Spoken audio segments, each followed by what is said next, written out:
종교개혁 500주년 기념음악회로 저희들이 주제를 잡았습니다.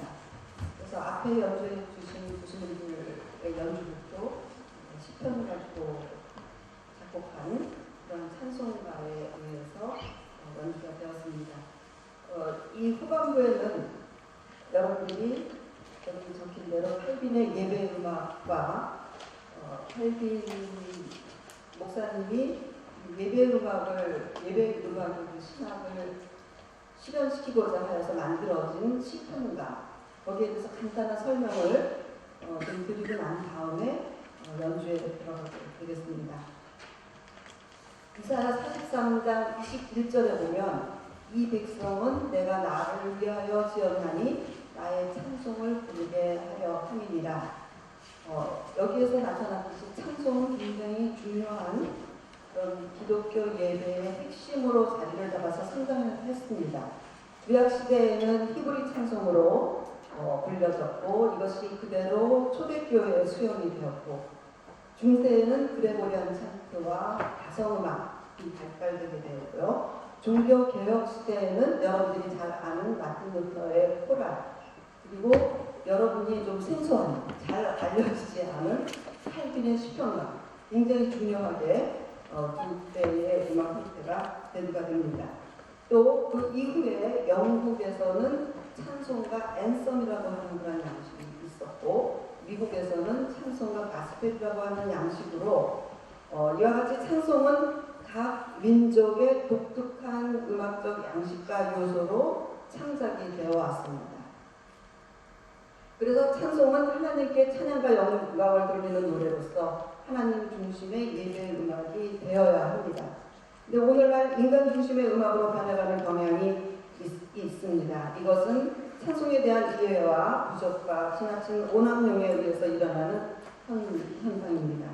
그러므로 칼빈 목사님은 이론적으로는 신학적인 측면만 여러분에게 잘 알려지고 교리를 확립하고 개신교의 신학을 완성한 그런 신학자로 알려져 있지만, 우리가 음악하는 저희들에게 있어서는 이 칼빈의 시편과 칼빈의 예배 음악, 이거를 알고 우리가 지금 21세기에 저희들이 사는데 그러한 정신을 우리가 이어받아야 되지 않겠느냐, 이러한 시간을 여러분들이 잠시나마 해주셨으면 감사하겠습니다. 그래서 칼빈 목사님은 하나님 중심의 예배 음악에 대해서 가장 분명하게 강조한 종교 개혁가라고 말할 수가 있습니다. 근데 저도 여태까지는 이 말을 자신 있게 할 수 없었던 게, 93년도에 제가 논문을 썼는데 그 이전에는 제가 칼빈 목사님에 대해서 음악을 이렇게 하셨다는 걸 알지 못했어요.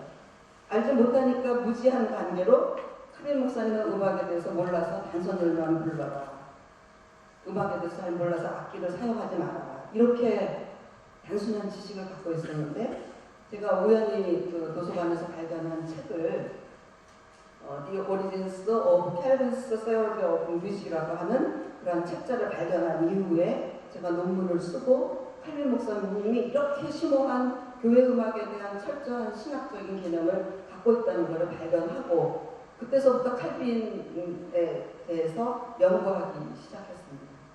그래서 칼빈을 좀 소개를 해드리려고 합니다. 두 번째 둘째 페이지로 넘어가서 칼빈 목사님은 프랑스 파리의 동북방에 있는 노용에서 태어나게 되십니다. 칼빈 목사님은 탁월한 조직력과 교리에 타고난 그러한 칼빈 목사님은 루터가 종교개혁이 1517년이라고 하면 칼빈 목사님은 1536년부터 시작을 하게 됩니다. 그래서 16세기에 개신교 신학을 집대성하고 교리들을 체계화한 신학자로 잘 알려져 있습니다.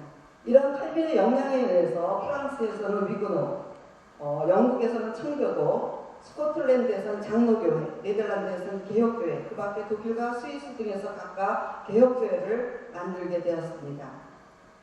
우리가 칼빈의 예배음악을 정리를 해보면 인간 중심의 음악이 예배에 들어오는 것을 철저히 차단했습니다. 오직 하나님 말씀 중심의 예배 음악이 되어야 함을 강조하고, 이를 위해서 시편가를 만들어서 예배 중에 회중 찬송으로 사용했다는 것입니다. 왜 시편을 가지고 했느냐? 그것은 시편은 성경의 말씀 그대로이기 때문에 최고의 예배 음악이라고 생각했기 때문입니다. 그래서 지금 이 시간에는 칼빈 목사님이 16세기에 어떤 일을 해서 이렇게 시편가를 만들 수 있었는가, 거기에서 역사적으로 순서대로 살펴보겠습니다. 첫 번째로 1536년에 기독교 강요라고 하는 책에 전편 제6장 중에 제3장 기도에 보면 기도에 사용되는 소리나 노래가 마음의 느낌에서 솟아나지 않는다면 그것은 하나님 앞에서 아무 가치도 유익도 없다고 밝히고 있습니다. 그러니까 우리들의 마음이 담겨져 있지 않는 기도를 드리든지 우리들의 마음이 담겨져 있지 않은 찬송을 부르든지 그랬을 경우에는 하나님과는 아무런 관계가 없다라고 하는 것을 여기서 밝히고 있습니다. 이것이 기독교 강요에 나오는 찬양의 중요성의 첫 번째 그런 말씀이 되겠습니다. 두 번째는 1537년에 제네바 교회 조직과 예배를 위한 조항들이라고 하는 것을 평의회에 제출을 하게 됩니다. 여기서는 공중예배의 찬양의 중요성을 인정하면서 시편 찬송 부르는 것을 주장하게 됩니다. 공중기도에서 자국어로 되어야 됨과 같이 종교개혁 이후에 나타난 상황이 라틴어로 노래를 부르니까 혹은 라틴어로 기도하니까 라틴어로 말씀을 보니까 성도들은 무슨 소리인지를 다 못 알아들었던 거죠. 그래서 종교개혁 이후에 자기 나라 말로 성경을 번역하고 찬송가를 번역하고 이런 아주 중대한 사건이 일어나기 시작해서 독일에서는 독일어로, 프랑스에서는 불어로 이렇게 자기 나라 말로 성경이 번역되기 시작했고 찬송가도 회중 찬송가도 역시 마틴 루터에 의해서 독일의 코랄, 컬빈에 의해서 프랑스의 시편가 이런 것이 대두가 되기 시작한 것입니다. 이때 주장한 그 시편 찬양을 부르는 것이 예배, 공중 예배에서 부수적인 것이 아니라 본질적이라고 하는 것을 주장하게 됩니다. 이것이 칼빈 음악 신학의 시초가 됩니다. 중요한 것은 여러분들이 음악 그러면 설교를 돕는 것, 예배를 돕는 것 이렇게 생각하는데 칼빈 목사님이 주장한 것은 시편 찬양을 부르는 것은 부수적인 것이 아니라 본질적인 것이라고 이렇게 주장했습니다. 그래서 여러분들이 교회 음악을 전공하시는 분도 있고 교회 음악을 좋아하시는 분도 있고 그런데 우리가 하는 음악 자체가 예배에서의 부수적인 것이 아니라 본질적이라고 하는 것을 여러분들이 생각을 하면서 어떠한 생각으로 예배에 임해서 찬송을 불러야 되는가 이런 것을 생각하는 계기가 됐으면 좋겠습니다. 1537년 말에 성찬에 관한 신앙 고백을 출판하게 되는데 여기에서는 성찬에 대해서 1538년 1월에 200인 의회가 있었는데 거기에서 신앙 고백을 받아들이지 않는 자에게는 성만찬에 참여하지 못하도록 하자 이렇게 칼빈 목사님이 주장을 합니다. 파렐이라고 하는 목사님과 같이. 근데 이게 받아들여지질 않아요. 반면에 그러한 것을 주장했다는 이유로 제네바에서 추방을 당하게 됩니다. 추방을 당하게 돼서 부처라고 하는 목사님의 소개로 프랑스 난민교회인 스트라스부르크에 피신을 가게 돼요. 그래서 거기에서 이제 담임 목회를 하게 되는데 저는 그렇게 생각해요. 칼빈 목사님이 스트라스부르크를 가지 않았으면 이 시편가가 나오지 않았다. 그러니까 추방을 당해서 곤란당하고 아주 공경에 처했지만 그럼으로 말미암아서 이 시편가가 나오는 커다란 계기가 되거든요. 스트라스부르크에 가보니까 공중예배에서 시편 찬양을 부르는 그런 일이 있었던 거예요. 그러니까 거기서 야 시편 찬양을 부르니까 너무 좋다. 그래서 이제 앞으로 우리가 시편 찬양을 만들어야 되겠다. 이런 것을 편지로 남기게 됩니다. 1539년 첫 번째 시편가가 나타나는데 그래서 칼빈이 스트라스부르크에 가서 교회 목회를 하면서 만든 것이 스트라스부르크 시편가. 아주 최초의 시편가가 되겠습니다. 그 다음에 11월 달에 보면은 교회 헌법 규칙에 공표를 하게 되는데 이때에 교회에 음악을 도입하는 것이 좋고 사람들에게 하나님께 기도하고 찬양할 수 있도록 격려하는 것은 더 좋은 일이다. 처음에 어린이를 교육하면 이에 따라서 모든 교회 신도가 따라 부를 수 있게 될 것이다 라고 언급하면서 이러한 제안을 했기 때문에 제네바시의 음악 교육이 시작됩니다. 그러니까 이 목사님이 제네바 시편가를 만들어서 시편가를 회중 찬송으로 만드는 것도 굉장히 큰 의미를 부여할 수 있지만 제네바시의 음악 교육이 시작됐다라고 하는 것도 굉장히 중요한 그런 포인트로 남아 있습니다. 1542년에 제네바 예배에 대한 권고의 서문을 독자들에게 보내는 편지를 보내게 되는데 여기서는 칼빈 목사님이 세속음악과 예배음악에 대해서 구체적으로 아주 정의를 합니다.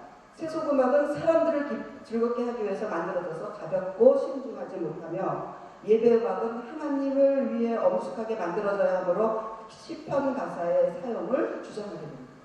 그러니까 그 당시에 벌써 세속음악과 예배음악을 구분해서 이렇게 주장을 하시고 계십니다. 그래서 예배에서 세속음악을 사용을 철저히 차단하고 하나님 중심의 예배음악을 만들려고 했기 때문에 두 번째 프랑스 운율 시편가인 시편가이면서 최초의 제네바 시편가를 1542년에 회중찬송가로 만들게 됩니다.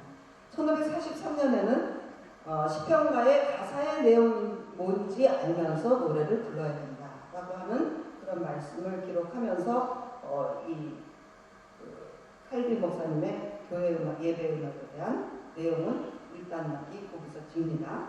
그래서 5가지로 이제 결론을 내려보면 첫째, 교회 음악은 가볍거나 긴박해서는 안 되고 장중함과 위험을 지나야 된다. 둘째, 가사의 영적 의미를 느껴야 하기 때문에 그가 말하는 것이 무엇인지, 우리가 찬송하는 것이 무엇인지 알면서 불러야 된다. 셋째는 음악은 사람의 마음을 움직이는 힘이 있으므로 이것을 적절하게 절제하면 사람을 영적의 생각으로 고양시킬 수 있다.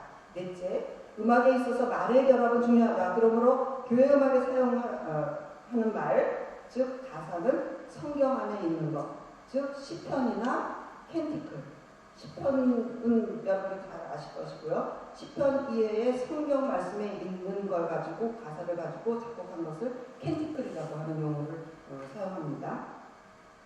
이렇게 해서 칼빈의 이러한 예배 음악 신학의 배경 속에서 철저히 감독하여서 시편 150편이 자국어인 프랑스어로 운율화하고 자국인 프랑스인에 의해서 작곡된 회중 찬송을 번역하여서 제네바 시편가가 1562년에 완성, 150편 완성이 돼서 만들어집니다. 제가 이제 1539년서부터 1562년까지를 지금 제네바 시편가 나온 때까지를 했는데 이러한 제네바 시편가를 보면은 과정이 23년 걸렸어요. 굉장히 오래 걸렸죠. 그러니까 아주 단순한 작업인 것 같은데 굉장히 오랜 기간 동안 작곡가들과 시인들, 인류 시인들과 함께 만들었습니다. 다시 제네바 시편가의 연도는 1539년 다시 스트라스부르크의 19편의 시편가와 그 다음에 10계명, 심오원의 노래, 사도신경 이렇게 합해서 22곡이 첫 번째로 만들어지고 1542년에는 30편의 시편을 번역해서 만들어지게 됩니다. 그 다음에 1551년에 제네바 시편가가 출판되는데 이때는 유능한 작곡가 부르주아라고 하는 작곡가가 1541년부터 10년 동안 시편가의 멜로디와 화음을 붙이는 작업을 하여서 제네바 시편가를 완성하게 됩니다. 동정시인 마로가 사후에 제네바를 방문한 베지라고 하는 시인을 만나서 시편 운문화 작업을 하게 됩니다. 1551년에 마로의 19편과 베스에 의해서 운문화된 32편이 추가되어서 불어로 된 운문화된 다윗의 83개의 시편이 만들어지게 됩니다. 1562년에 16세기 프랑스의 대표적인 음악가 구딘멜과 르준에 의해서 제네바 시편가가 만들어지는데 여러분들은 지금 찬송가에 소프라노, 알토, 테너, 베이스가 있는데 그 당시에는 4명이 있다 그러면 한 사람은 소프라노 하고 한 사람은 알토 하고 테너 하고 이렇게 따로 그래서 4개의 파트북이라고 하는데 4개의 파트북 형태로 만들어져 가지고 노래를 부르게 됩니다. 이것이 나중에 나중에 또 합해져서 지금 우리가 부르는 소프라노 테너베이스 이렇게 만들어져서 되는데 이 시평가가 150번이 만들어진 다음에 1600년도에서 1685년 사이에 90판이나 인쇄가 됐다고요. 굉장히 인기가 있어서 굉장히 보급이 많이 됐습니다. 그 다음에 그 이후에 제네바 시평가가 만들어진 다음에 영국으로 올라가서 앵글로 제네바 시평가, 그 다음에 영국 시평가, 그 다음에 스코틀랜드 시평가, 네덜란드 시평가, 에인스워즈 시평가, 베이 시평가, 그래서 미국으로까지 퍼지는 그런 놀라운 역사가 이렇게 됐습니다. 이런 역사적인 거는 여러분들이 어느 책에서든지 뭐 이렇게 볼 수도 있고 제가 쓴 논문에서도 뭐 찾아볼 수 있게 되겠어요. 근데 이제 우리나라에서 어떤 일이 있었나 그거를 좀 잠깐 살펴보면 우리나라에서 저도 여기에 대해서 잘 몰랐으니까 2007년까지는 진짜로 몰랐어요. 모르고 자료도 없고 이거를 연구해 볼래야 자료도 없고 그래서 우리나라는 시평가가 소개되지 않고 논문에 단지 사선보로 되어 있다 이 정도만 나와 있었기 때문에 전혀 악보를 상상도 못했는데 우리 합동 총회에서 시평의 중요성에 대한 공청회가 열렸습니다. 2007년도에.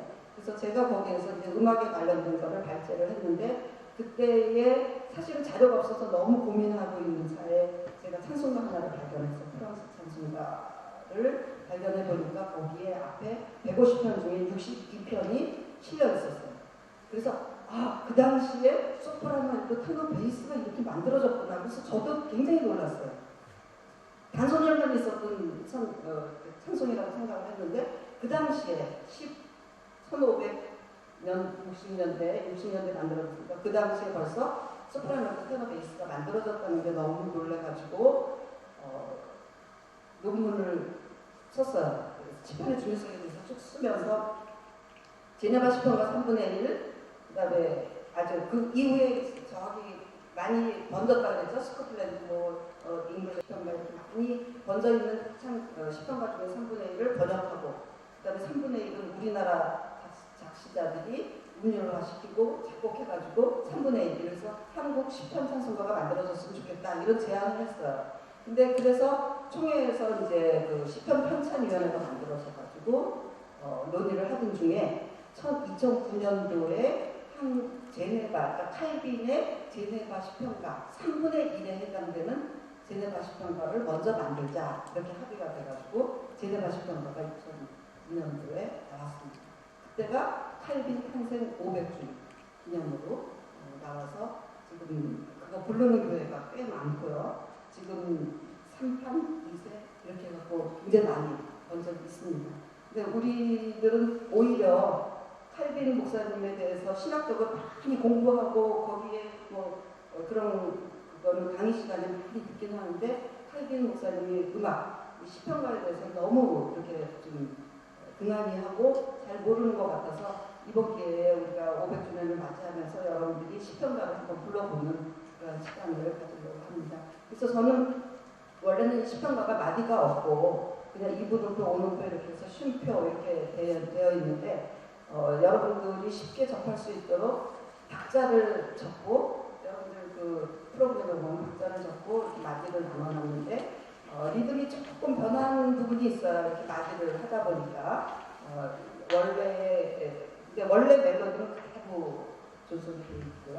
여러분들이 오늘 불러보고 좀 관심을 가지시면서 참 멜로디가 좋습니다. 그래서 여러분들 지금 한경수 교수님 나오셔서 노래 부르고 우리 회중도 같이 찬송을 부를 텐데 불러보고 관심 가져주시고 칼빈 목사님 신앙만 배워 알지 마시고 예배 음악과 제네바 시편가에 대해서 관심을 가지는 시간이 되었으면 좋겠습니다. 그리고 그거 사실이 중요한 게 아니라 그때에 왜 제가 말씀드린 대로 왜 칼빈이 예배 음악에 대해서 신학적인 그런 측면을 갖고 있고 시편가를 만들었는가? 예배 음악에 인간 중심의 음악이 들어오는 것을 차단하기 위해서 하나님 중심, 말씀 중심의 찬송가를 만들기 위해서 시편가를 만들었던 걸 기억하고 우리들이 찬송 부르는데 어떤 마음으로 불러야 되는지 또 어떤 것을 가지고 생각해야 되는지 연구해야 되는지 생각하는 시간이 되었으면 좋겠습니다. 감사합니다.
간주하실 때 좀 들어가 주시면 감사하겠습니다.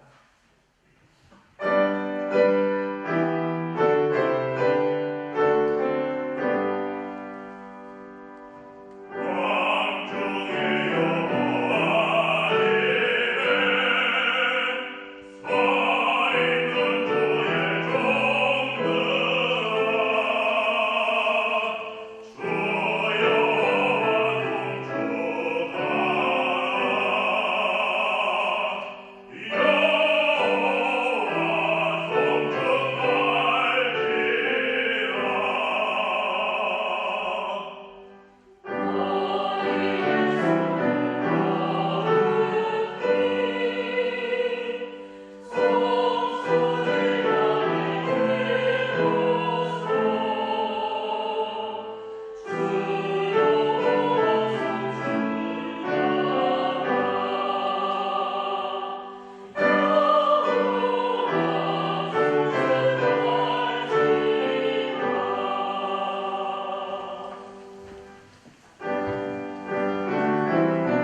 감사합니다.